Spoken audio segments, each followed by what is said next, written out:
Hello, ಎಲ್ರಿಗೂ ನಮಸ್ಕಾರ. ನಾನು ನಿಮ್ಮ ಗೆಳತಿ ವಿನುತಾ.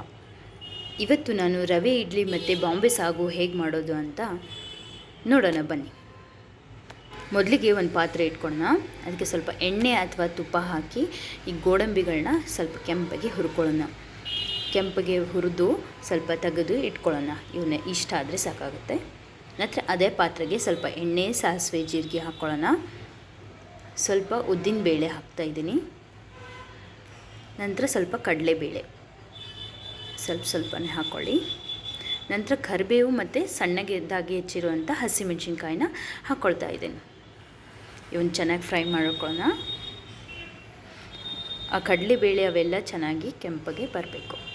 ಅದಾದ ನಂತರ ರವೆ ಹಾಕ್ಕೊಳ್ಳೋಣ. ರವೆನ ನಾನಿಲ್ಲಿ 1 ಪಾವ್ನಷ್ಟು ಚಿರೋಟಿ ರವೆ ತೊಗೊಂಡಿದ್ದೀನಿ. 2 ಪಾವ್ನಷ್ಟು ಬಾಂಬೆ ರವೆ ಅಂದರೆ ದಪ್ಪ ರವೆ ಬರುತ್ತಲ್ಲ ಅದನ್ನು ತೊಗೊಂಡಿದ್ದೀನಿ.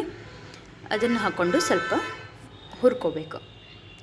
ಆ ಗೋಡಂಬಿ ಕರೆದು ಇಟ್ಕೊಂಡಿರ್ತೀವಲ್ಲ, ಆಗಲೇ ಹುರಿದು ಕೆಂಪಗೆ ಮಾಡಿ ಅದನ್ನು ಇದಕ್ಕೆ ಸೇರಿಸ್ಕೋಬೇಕು. ನಂತರ ರವೆ ಎಷ್ಟು ಪಾವು ತೊಗೊಂಡಿರ್ತೀವೋ ಅಷ್ಟು ಲೋಟದಷ್ಟು ನಾವು ಮೊಸರು ಹಾಕ್ಕೊಳ್ತಾ ಇದ್ದೀನಿ. ನಾನು 3 ಲೋಟದಷ್ಟು ರವೆ ತೊಗೊಂಡಿದ್ದೀನಿ ಟೋಟಲಾಗಿ. ಅದೇ ಪ್ರಕಾರವಾಗಿ 3 ಲೋಟದಷ್ಟು ಮೊಸರು ಹಾಕ್ಕೊಳ್ತಾ ಇದ್ದೀನಿ. ಚೆನ್ನಾಗಿ ಮಿಕ್ಸ್ ಮಾಡೋಣ. ಸ್ವಲ್ಪ ನೀರು ಮತ್ತು ಮೊಸರು ಹಾಕಿ ಸ್ವಲ್ಪ ಚೆನ್ನಾಗಿ ಮಿಕ್ಸ್ ಮಾಡ್ಕೊಳ್ಳೋಣ. ಯಾವುದೇ ಗಂಟಾಗಬಾರ್ದು. ಗಂಟಾಗದೆ ಈ ಥರ ಕಲಿಸ್ಕೋಬೇಕು. ನಂತರ ಅರ್ಧ ಟೀ ಸ್ಪೂನಷ್ಟು ಸೋಡಾ ಪುಡಿನ ಹಾಕ್ಕೊಳ್ತಾ ಇದ್ದೀನಿ. ನಂತರ ರುಚಿಗೆ ಎಷ್ಟು ಬೇಕು ಅಷ್ಟು ರುಚಿಗೆ ತಕ್ಕಷ್ಟು ಉಪ್ಪನ್ನು ಆ್ಯಡ್ ಮಾಡ್ಕೊಳ್ತಾ ಇದ್ದೀನಿ. ನಂತರ ಇದಕ್ಕೆ ಸ್ವಲ್ಪ ನೀರು ಆ್ಯಡ್ ಮಾಡ್ಕೊಳ್ತಾ ಇದ್ದೀನಿ. ಚೆನ್ನಾಗಿ ಇಡ್ಲಿ ಹಿಟ್ಟಿನ ಹದಕ್ಕೆ ಬರಬೇಕಿತ್ತು. ಅಷ್ಟಾದರೆ ಸಾಕಾಗುತ್ತೆ. ನೋಡಿ, ಈ ಥರ ಆಗಬೇಕು. ನೆಕ್ಸ್ಟ್ ಸಣ್ಣದಾಗಿ ಹೆಚ್ಚಿರುವಂಥ ಕೊತ್ತಂಬರಿನ ಹಾಕ್ಕೊಳ್ತಾ ಇದ್ದೀನಿ. ಹಾಕ್ಕೊಂಡು ಚೆನ್ನಾಗಿ ಕಲಿಸ್ಕೊಳ್ಳಿ. ನೋಡಿ, ಈ ಥರ ಆಗಬೇಕದು ಹಿಟ್ಟು. ಇಷ್ಟ ಆದರೆ ನಮಗೆ ಸಾಕಾಗಿರುತ್ತೆ. ಇಡ್ಲಿ ಹಾಕ್ಕೊಳ್ಳೋಣ. ಇಡ್ಲಿ ಪ್ಲೇಟಿಗೆ ನಾನು ಮೊದಲೇ ಎಣ್ಣೆ ಸವರಿ ಇಟ್ಟಿದ್ದೀನಿ. ಅದಕ್ಕೆ ಇಡ್ಲಿ ಹಿಟ್ಟನ್ನು ಹಾಕ್ಕೊಳ್ಳೋಣ. ಈಗ ಇಡ್ಲಿ ಹಿಟ್ಟು ಹಾಕ್ಕೊಂಡು ಒಂದು 10ರಿಂದ 15 ನಿಮಿಷ ಇದನ್ನು ಇಡ್ಲಿ ಕುಕ್ಕರಲ್ಲಿ ಕಲಿಸ್ಕೊಳ್ಳೋಣ. ಈಗ ಬಾಂಬೆ ಸಾಗು ಹೇಗೆ ಮಾಡೋದಂತ ನೋಡೋಣ. ಮೊದಲಿಗೆ ಒಂದು ಪಾತ್ರೆ ಇಟ್ಕೊಳ್ಳೋಣ. ಅದಕ್ಕೆ ಸ್ವಲ್ಪ ಎಣ್ಣೆ ಹಾಕ್ಕೊಳ್ಳೋಣ. ನಂತರ ಎಣ್ಣೆ ಕಾದ ನಂತರ ಸಾಸಿವೆ, ಜೀರಿಗೆ ಹಾಕ್ಕೊಳ್ತಾ ಇದ್ದೀನಿ. ನಂತರ ಕರಿಬೇವು, ಹಸಿಮೆಣಸಿನ್ಕಾಯಿ, ಉದ್ದುದಕ್ಕೆ ಹೆಚ್ಕೊಂಡಿರೋಂಥ ಹಸಿಮೆಣಸಿನ್ಕಾಯಿನ ಹಾಕ್ಕೊಳ್ತಿದ್ದೀನಿ. ಸ್ವಲ್ಪ ಹಸಿಮೆಣಸಿನ್ಕಾಯಿ ಕೆಂಪಾಗಲಿ. ಅದ ನಂತರ ಈರುಳ್ಳಿನ ಸಣ್ಣದಾಗಿ ಕಟ್ ಮಾಡಿಟ್ಕೊಂಡಿದ್ದೀನಿ. ಸಣ್ಣದಾಗಿ ಮತ್ತು ಉದ್ದವಾಗಿ ಕಟ್ ಮಾಡಿಟ್ಕೊಂಡಿದ್ದೀನಿ ನಾನು. ಅದು ಚೆನ್ನಾಗಿ ಸ್ವಲ್ಪ ಕೆಂಪಗಾದಮೇಲೆ ಟೊಮೆಟೊನ ಸೇರಿಸ್ಕೊಳ್ತಾ ಇದ್ದೀನಿ. ನಂತರ ಅರಿಶಿನ ಮತ್ತು ಗರಂ ಮಸಾಲ ಆ್ಯಡ್ ಮಾಡ್ಕೊಳ್ತಾ ಇದ್ದೀನಿ. ಇದು ಸ್ವಲ್ಪ ಚೆನ್ನಾಗಿ ಬೇಯ್ತಾ ಇರಬೇಕು. ನಂತರ ಒಂದು ಮಿಕ್ಸಿ ಜಾರ್ಗೆ ಕಡಲೆಬೇಳೆನ ನಾನು ನೆನಿಟ್ಕೊಂಡಿದ್ದೆ.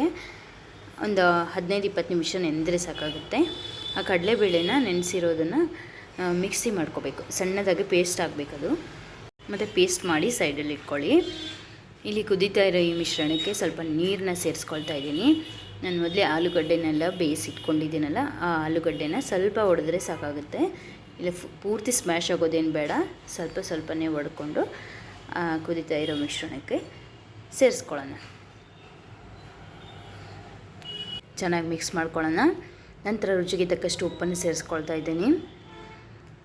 ನಾನು ಮೊದಲೇ ಕಡಲೆಬೇಳೆನ ಪೇಸ್ಟ್ ಮಾಡಿ ಇಟ್ಕೊಂಡಿದ್ದೀನಲ್ಲ, ಆ ಪೇಸ್ಟನ್ನು ಈಗ ಇದಕ್ಕೆ ಆ್ಯಡ್ ಮಾಡ್ತಾಯಿದ್ದೀನಿ.